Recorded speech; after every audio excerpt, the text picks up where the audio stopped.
Blessed Tuesday to you as we come with your daily encouragement. And we are in the midst of the book of Revelation, chapter 17. We ended at verse 6, and we've been talking about the whore of Babylon. And basically, this is the contrast to not only Jerusalem, but also the church. And this is the holy gathering versus the unholy gathering, the holy nation versus the unholy nation. So those are the comparison and contrast we're talking about. So what we're looking for as we're describing here the horror of Babylon, which imagery comes from many of the prophets, we're looking for the opposites.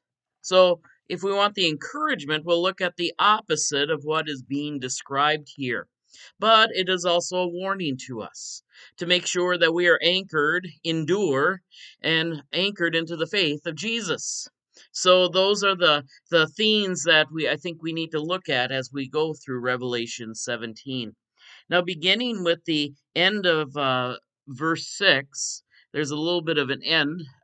Remember the numbering of the Bible, and including its chapters and especially its verses, do not make always logical sense. So don't assume holy inspiration for it. But at the very end of verse 6, as we begin to 7 and 8, it says, "When I saw her," this is, of course, John talking, "I was greatly amazed." And we can be amazed by evil, by power that comes from corruptible things. Maybe you've witnessed war or rumors of wars or seen it in person or maybe even on television, such as the destruction of, let's say, the World Trade Center, or even back when we didn't have television, the bombing of Pearl Harbor or other historic events. Evil can astound us. But we must remember that God is greater than the evil, greater than the things that are there. But John is being honest. He was amazed and astounded.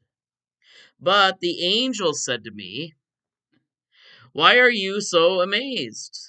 I will tell you the mystery of the woman and the beast with the 7 heads and the 10 horns that carries her." So the angel already is confronting John. So, I guess there's one thing we might be amazed at, that there is evil in the world, that there is sometimes even more overwhelming evil than good sometimes in the world. I know I have many parishioners right now that are going through um, different types of illness or have relatives close to them that are going through different types of illness. Sometimes those moments can astound you, and I've had a few moments like that in my life too. And I know that they haven't been the worst that any person in humanity has experienced, but they still can overwhelm you. And the angel of the Lord can wake us up and saying, okay, yeah, there's a lot going on here, but know that the Lord is greater. Remember, this is an angel of the Lord. But the angel said to me, "Why are you so amazed? I will tell you the mystery of the woman and the beast with the 7 heads and the 10 horns that carry her." So we were already talking about that image. The woman is the inspiration for the nation, and sometimes confused with either Babylon or Rome. It could be very similar even to any nation of the world, because we're reminded that every nation of the world, just like a human, can go the way of the Lord or it can go the way of the devil. And so we have to remember that we want to have a pure nation. And we try to proclaim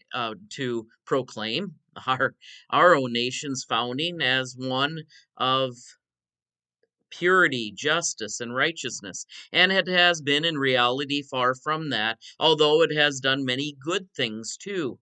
We always had to hold those things in tension, our patriotism, with the reality of what people in our name have done.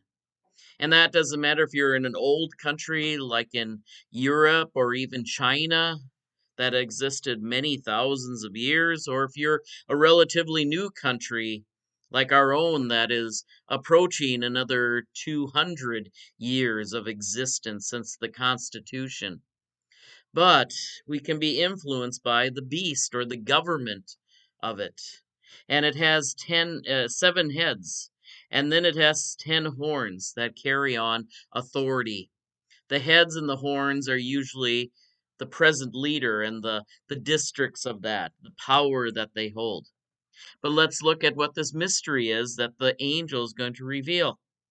The beast that you saw was, and is not, and is about to ascend from the bottomless pit and go to destruction. Now, that may sound weird, but that's where you have to look at what it is the opposite of.